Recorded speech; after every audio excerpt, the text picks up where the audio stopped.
Let's see how easy it is to navigate the user interface in your Crestron smart home. Click the Crestron Pyng app to get started. In this video, we're going to look at the user interface running on an iPad tablet. It may look slightly different depending on which Crestron touchscreen models you have in your home, but all the concepts you'll see here will still apply. First up, the little horizontal lines icon at the bottom left corner is the main menu button. This appears on every page, so you can always quickly navigate your way home. Then you can just press the home icon in the top left-hand corner. On the home page, we see the time and date and a row of tiles or buttons across the top. These tiles represent the subsystems or the available features in a particular room. In this case, I have lighting, shading, temperature, and AV control.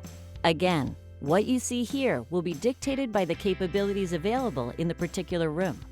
Let's press the main menu icon again. Below the home icon, we see devices. This is another area where what you'll see depends on the capabilities or features your Crestron dealer has installed for you. You may see other subsystems here, such as security or locks, or you may not see some of the subsystems we have here. In this case, you can press the icon for any of these subsystems to access them. At the bottom left corner, we see the settings button. These probably aren't going to change very often. They're for adjusting things such as the background image, which you can learn about in the video titled, How to Customize the User Interface Background in Your Crestron Smart Home. Again, to access any of these subsystems or features for a particular room, just tap the tile.